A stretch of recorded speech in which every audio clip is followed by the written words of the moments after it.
I'm Dr. Bharti. I am a professor and a consultant orthodontist. I specialize in clear aligner biotherapy and also with functional jaw orthopedics.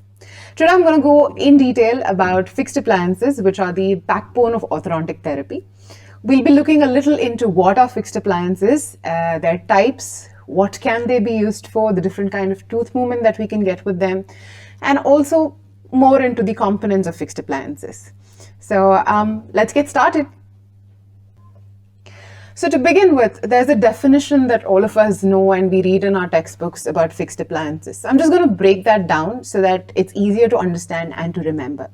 As the name suggests, they are appliances that are fitted onto the tooth, and they're fitted by the dentist or the operator and cannot be removed by the patient and have to be worn by the patient during the entire course of treatment. So that is the main idea behind calling them fixed appliances.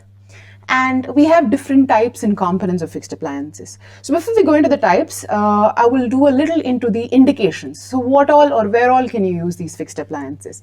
First and foremost, any kind of correction of malocclusion, any malocclusion, class 1, 2, 3, doesn't matter. Any kind of malocclusion, a dental malocclusion, can be corrected using fixed appliances. Fixed appliances can be used by themselves or in conjunction with other growth modification appliances and surgical techniques. Other than that, fixed appliances are most commonly used in terms of correcting extraction spaces, reduction in overjet overbite, and multiple tooth movements. The major advantage of using a fixed appliance over removable appliance is the fact that with fixed appliances, you can correct multiple teeth at the same time within the limited time frame. Now, the components of fixed appliances can be broadly classified into active and passive components, about which I will talk shortly. Now, and the stages or the aims of doing a fixed appliance therapy would be that as soon as a patient walks into you, you do your initial diagnostic assessment, you arrive at a treatment plan, you decide to go ahead with fixed appliances, following which you do a course of fixed appliances that can last anywhere between 18 to 24 months, and then there's a phase of retention that has to be given post fixed appliance therapy. So we'll be talking a little into the types of various fixed appliances. We have broadly classified fixed appliances into labial appliances and lingual appliances. Labial appliances, as the name suggests, are appliances or brackets that are fitted onto the labial or the buccal aspect of teeth. They account for over 90% of the fixed appliances that are used in the market, and the most challenging bit of having these labial appliances is the compromise in aesthetics that are seen. The other kind are the lingual appliances or the lingual fixed appliances, which are also called as invisible braces, and they are fitted onto the lingual or the palatal surface of all teeth. Now, these two appliances are conventional or orthodox appliances, but the present trends have evolved into something called clear aligners. Though they are removable type of appliances, they still come under the component of fixed appliances because they make use of, they follow the similar biomechanical principles as of any fixed appliance therapy. The advantages of using fixed appliances over removable appliances or any other kind of mechanics is that first, you can carry out multiple tooth movements, any kind of tooth movement, talking, multi-rooted movement, tipping, any kind of tooth movement can be carried out with fixed appliances simultaneously without any restrictions. Secondly, given that it's rigidly attached to teeth, it is very difficult for the patient to remove them, and they are not dependent on patient compliance. So as long as the patient maintains oral hygiene and follows a set of instructions that the practitioner gives them, fixed appliances cannot be disturbed by the patient. Next, you can have a precise movement that you need. You can have predictable, precise movements with fixed appliances, unlike removable appliances where there's tipping, where there's no control over the tooth movement. In terms of fixed appliances, you have precision movements that can be achieved by the operator. And most importantly, when we talk about anchorage, fixed appliances have better control over anchorage than any other kind of appliances. Again, as with advantages, we do have quite a few disadvantages with fixed appliances, primarily being oral hygiene maintenance. When you have a lot of brackets, when you have a lot of braces stuck onto the teeth covering more than 70% of your labial surface or your lingual surface, it becomes quite challenging to maintain oral hygiene.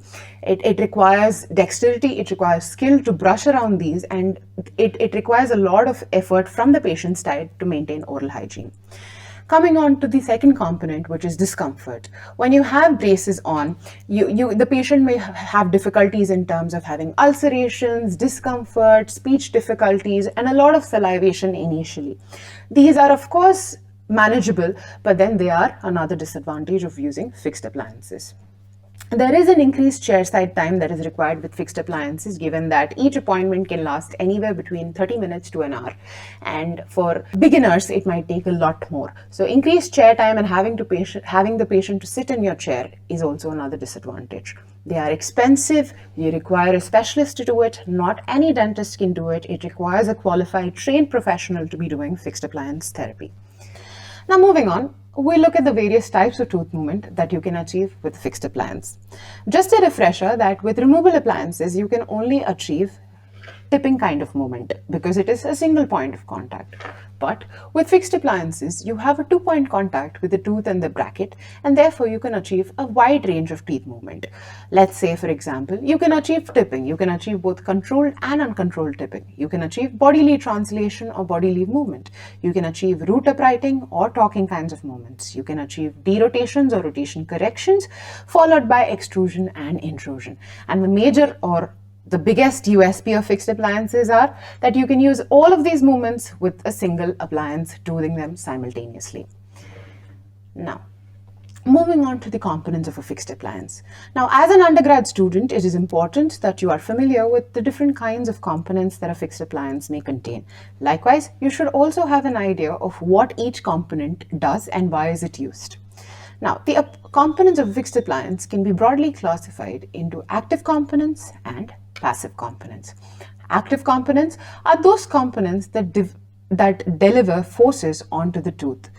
And passive components are those components that aid in retention and holding on to the appliance in the oral cavity. Now, active components include separators, arch wires, springs, and elastics. We look at each one of these individually. And passive components include bands, brackets, buccal tubes, lingual sheaths, eyelets, lock pins, and ligature wires. Now, individually active components. Now, first, separators. Separators are those, they can be rubber or metallic, are small wires, pieces of wires that are placed interdentally between the molars to create some space for the bands to be placed. Now, a separator can be placed using something called a separator placing plier, which you can see in this image. And these separators can be further classified into slow separators and rapid separators. Slow separators are those that act over a period of a week to 10 days, and rapid separators, you can see separation amongst teeth within 2 to 3 days. In slow separators, you have brass wires and elastic separators, while in rapid you have the Kessling separators and the elastic rings, which are quite dense and thick, and they create a good deal of separation, about 1 mm of separation within less than a week. Now, why do we need these separators? These separators, when you see tight contacts between the molars, there needs to be space to place in your metal bands around the molars. So these separators act as agents that push the molars away, that just nudge the molars gently so that you can put in your molar bands. So they are an active component. The second active component, or the most important active component, are the arch wires. Arch wires are a component that deliver the main force and cause the major tooth movement that is seen with fixed appliances. Now, the arch wires can be broadly classified based on the material used and based on the cross-section of the wire. Cross-section is quite straightforward. You have round, square, rectangular, and braided or multi-stranded arch wires. But in terms of material use, there are quite a few arch wires. If you look at history of orthodontics, the initial arch wires used were gold. Gold was highly ductile and highly malleable and really flexible, and gold and its alloys were predominantly preferred over any other metal for arch wire and orthodontic tooth movement, which further developed into stainless steel for its rigidity and properties of shape deformations and shape morphologies for stainless steel. Following which, nickel titanium came into use. Nickel titanium has 2 important properties in terms of shape memory and super elasticity, which makes it an ideal arch wire for correction of the initial malocclusion in terms of crowding and leveling aligning. And then you have the beta titanium and cobalt chromium or alginate wires, which are used, of course, but not as commonly as nickel titanium or as stainless steel. Now, these two wires in terms of alloy and beta titanium are used for precise, like I told you in the initial stages, that you can make precise movements with fixed appliances. Beta titanium and alloy are used for precise corrections of your malocclusion. Okay. Now, moving on to the passive components of fixed appliance therapy. Now, passive components are those components that they themselves do not deliver any forces or generate any tooth movement, but aid in retention of these fixed appliances and active components. First component are the bands and the buccal tubes. Now, historically, to look at bands were these metal strips that were bonded, that were cemented onto the tooth surface on a 360-degree surface, and on top of it, the bracket or the attachment was welded on and the arch wire was placed. Now, this was a challenge because it was extremely time-consuming and aesthetically difficult. So, the present day, we band only the molars or high anchorage requirement areas. We bond the rest of the teeth. And the further development of these bands are the buccal tubes, where only the tube is found and it can be bonded onto the tooth surface without the need for a metal band that goes around the tooth surface. The next or the most important component of the fixed appliance, even though passive, it is the bulk of fixed appliance, which are the bracket systems. I go a little into detail into the bracket systems. There are different types of brackets. You have the conventional bracket systems and the self-ligating bracket systems. Conventional bracket systems are those wherein you have a bracket that is attached to the tooth surface. You have an arch wire that's placed into this bracket, and this entire assembly is held together with a metal ligature tie or something called a module, an elastomeric module. Now, this assembly is avoided when you come into the development of self-ligating brackets. When I say self-ligating brackets, these brackets have a little shutter that hold the arch wire in place, eliminating the need for an additional elastomeric module or a ligature wire. So broadly, brackets can be classified into conventional bracket systems and self-ligating bracket systems. Now, these self-ligating bracket systems can be further divided into active self-ligating systems, passive self-ligating systems, and interactive self-ligating systems.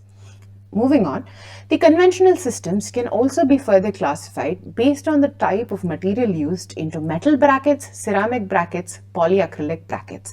Polyacrylic brackets are no longer used. You only have metal and ceramic brackets. Under ceramic brackets, you have monocrystalline brackets and polycrystalline brackets. Monocrystalline brackets, as the name suggests, are milled from a single block of ceramic and therefore are considered high in strength and also in terms of aesthetics. But whereas polycrystalline are milled from ceramic powders, and they attach or they get attracted to stains very easily, and therefore polycrystalline are less frequently used. And one thing to remember, just a fact to remember, is that when you have ceramic brackets, the friction with a stainless steel wire is a lot more when compared to using stainless steel brackets. Now, based on the prescription. Now, what is a prescription? Prescription is the inherent nature or the inherent values that are built into a bracket system. Now, based on the prescription, you have ribbon arch, edgewise, pre-adjusted edgewise. Within pre-adjusted edgewise, you have Roth, Andrew straight wire, and the present day MBT, which is McLaughlin, Bennett, and Trevisi systems, followed by the Damon system. Now, a prescription is beyond the scope of this session, but just to briefly cover prescriptions, prescriptions are values. When the brackets are being milled, there are certain values of tip and torque that are built into the bracket system. So every time, based on cases, you select your prescriptions. Now, going back in terms of the other passive components, you have the lingual eyelets, hooks, ligature wires, and lock pins. These are all auxiliaries that are used as an assembly to hold the arch wire and bracket system in place. Now, as you can see, there's a little image here of the entire orthodontic fixed appliance assembly. Now, the bracket, again, to refresh, a bracket can be either metal or ceramic appliances, which can be either conventional or self-ligating, which are glued onto the tooth surface, which are bonded onto the tooth surface using a composite that cannot be moved by the patient, and these are where the arch wire sits and brings about teeth movement. The second component, as you can see in the image, it is marked as an arch wire, which is a thick metal wire extending from one side of the arch to the other side of the arch. This arch wire is an active component that guides the teeth movement and brings about forces and changes when the teeth are moving. The next, as you can see on the upper canine and upper lateral, you see a small metal hook which is labeled a hook. Now these hooks can be posted, can be welded, can be soldered onto the arch wire, or also you get ready-made hooks which can be crimped onto the arch wire. Now these hooks are a passive component that can be used for engaging elastomeric chains, engaging elastics and power chains or Night coil springs. These are the hooks. Now hooks come with brackets, hooks come individually, separately, but it depends on the operator's comfort to use whichever hooks they need. Moving on, as you can see on the upper molar, there's a good band of metal that is going around the upper 6. Like I told you, that is a band. Now these buccal tubes and bands hold on to the wire towards the proximal surfaces, towards the ends of your dentition. And the next are your buccal tubes. Correspondingly, in the upper, when you saw the band, could you see there's a small tube on the lower molar on the corresponding side. This does not have a metal component that goes around the tooth. It is just a small piece of tube that is bonded onto the tooth surface, and these are called buccal tubes. They serve the same purpose as bands, but they are less bulky and less difficult to maintain. And the last ones are modules. Now, if you can see across all the teeth in this image, there's a nice blue rubber band that is holding on to the wire and the bracket. It is there over all teeth. It is positioned individually on all teeth. And these are called O-rings or modules. These are a type of ligation seen in conventional systems where you have the arch wire being held in place with the bracket by these modules. Now the last component that I want you to pay attention to is something called an elastic.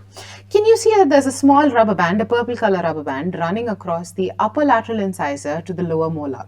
Now this is a type of a class 2 elastic. Elastics are those power chains or those rings or elastic bands that are given to either augment anchorage or bring about specific kind of changes, and they can be of class 1, class 2 or class 3 types. Now, so up until now, we've been looking at the various components, how to do fixed appliances, various types of fixed appliances, and the different kinds of tooth movement you can get with fixed appliances. Moving on, as a practitioner, you need to know how to do clinical aspect of fixed appliances. To begin with, you look at a patient, you start with a thorough diagnosis and a treatment plan. Once you're done with treatment plan, you move on to deciding which kind of a fixed appliance you need to use. We've seen there are so many, right? You've got conventional, you've got self-ligating, you've got metal, you've got ceramic, you've got labial appliances, lingual appliances. We're spoiled for choice.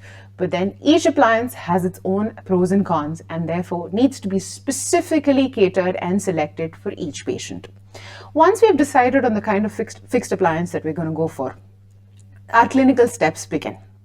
It is important that you start off with a good thorough scaling and oral prophylaxis.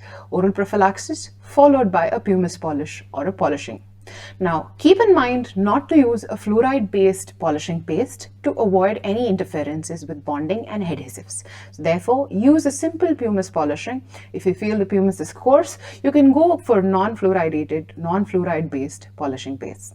Once that is done, you go on to etching your tooth surfaces with a 37% orthophosphoric acid. Once you've etched your tooth surface, the procedure is simple. You do your dentin bonding and then you position your brackets. Now, bracket positioning is based on the prescription that you're going to be using. So again, it takes us back to the various prescriptions that we saw in terms of Roth, Andrews, straight wire. So once you've decided your prescription, your bracket positioning on the tooth surface also gets decided. Place a little bit of composite, place a little bit of the orthodontic adhesive on the surface of the bracket and stick it on and cure it on the tooth surface.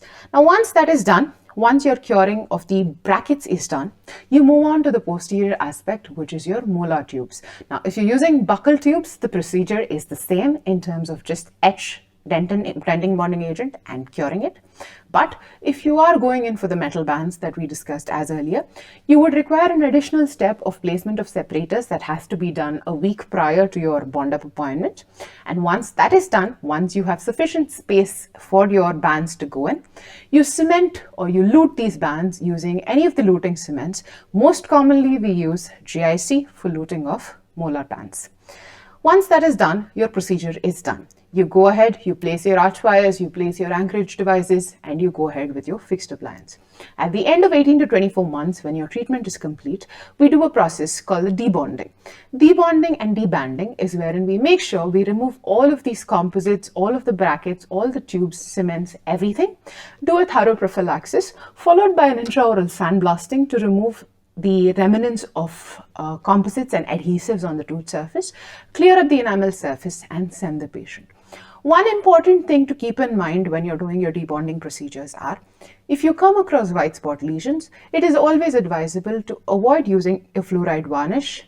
Let the white spot lesion heal, let the remineralization occur. 3 months later, you can go ahead and give them a fluoride varnish. So that kind of brings us to the end of a brief overview of what fixed appliances are and how we use them in orthodontics. Fixed appliances, like I already mentioned, are the backbone of orthodontic practice, and they are the reason why we are here able to move teeth and correct malocclusions.